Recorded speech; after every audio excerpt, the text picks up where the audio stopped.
So going to the National Assembly, the National Assembly members are Nigerians. When you talk of the minimum base to which a worker will be paid, for those who are engaged even in the informal sector, for you to have an unskilled laborer mix sand, water, cement, and concrete for you on a daily basis, he gets 1,200, 1,500. That is for the unskilled laborer. So, and that will amount for 30 days, will amount to about 45,000. For one who is under the employ of government, formal employment, and then you say, hey, we can't give him 30,000. That will be lottery earning. That will be winning. That will not be reasonable recompense for work done. It's unbelievable. Yeah, but Ugboaja, governors will be reasoning that. All right, let me jump in here and ask you, because when you say that will the governors be flying private jets to come to Abuja for some of those functions, it may suggest that they're lavishing state funds. Because, I mean, before you arrived, I don't know if you caught that part of it, Mr. Bello-Barkindo had also said, look, those accusations actually shouldn't be, they don't hold water, because Labour themselves, he used the word indolent, they've not been doing anything as such.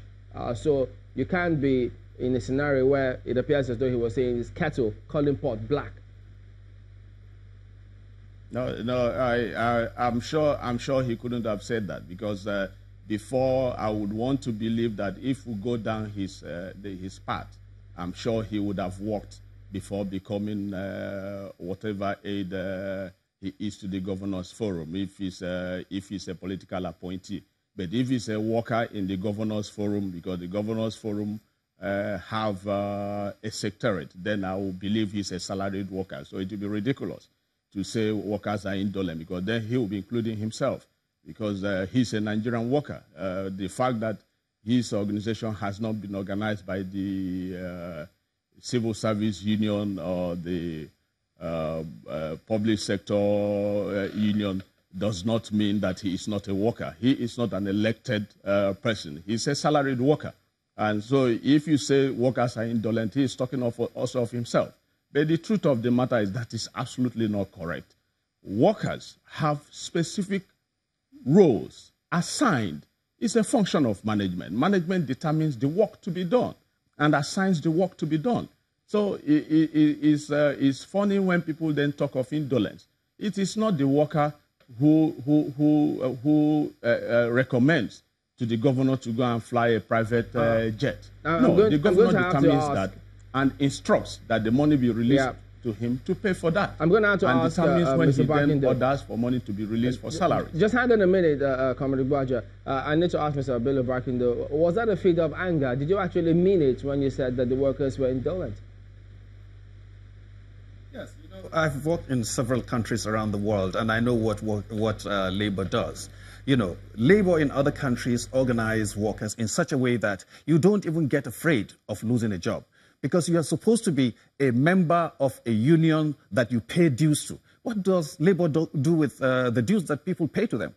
I remember, I don't know where Mr. Ugboaja was in 1985, but I remember that the then military president bought several buses across the then 19 states for Labour. Where are they today? They are nowhere to be found. Labour is just as profligate as anybody that they are accusing. They just put in their little head that there are some people who are abusing public trust and, you know, misusing public money. That's not true. There was a Labour president who became a governor. Did he not drive around in convoys? Did he not fly? Why didn't Labour go there and call him and say, hey, my brother, this is not the way Labour works. Labour is supposed to lead by example. These people are very, very hypocritical with the kind of accusations they throw at governors. Mr. Barkindo, are you then implying that contested elections? Mr. Barkindo, are you then implying that they do not deserve to earn their wages because they are seeing somebody who's profligate and they're not doing anything about it? What I'm saying is governors have been magnanimous enough. They have looked at Labour's problems. They have looked at, as a matter of fact, they have looked at workers' problems and are ready to solve how magnanimous is that, according to their needs. Mr. Barkindo, what they said how is that they are going to pay that? according to the resources that are available to them. Because the basic salary, Mr. Barkindo, if I may come in here, because the basic salary of the governors across board, according to Ramfac, is about 180-something thousand naira. That's basic. Not to talk about the other allowances that they get. That is their minimum wage, according to the Revenue Mobilization and Allocation Fiscal Commission. So if they can get that amount across board, you said here that the governors cannot afford, all the states can't afford to give 30,000 naira. So the workers don't deserve it because a former labor leader became a governor and he was driving around in all that they say their governors are driving around and they didn't do anything about it. How could you be saying that, Labour? No, I'm saying that Labour should choose. They shouldn't continue to cherry pick when they throw accusations. Because this is our country. We need to reclaim it from the people who are abusing it, Labour inclusive. Because you can't, single out governors and say they are the only ones who are profligate and Labour is not. Because Labour leaders themselves have no initiatives that ameliorate the suffering of the people. For as long as I remember, there's only two things that Labour has done in this country: go on strike or demand for minimum wage. Every time. They did that in 2011, they're doing that now. It's a kind of blackmail that is cyclical. They always come around and say they need more money when there is an election. Because I can't imagine why people will sit down and not initiate certain, key things that will ameliorate the sufferings of their members. All right, comrade, I'm afraid we'll go to break now, but not to worry. You'll respond when we come back in a moment. Don't go away.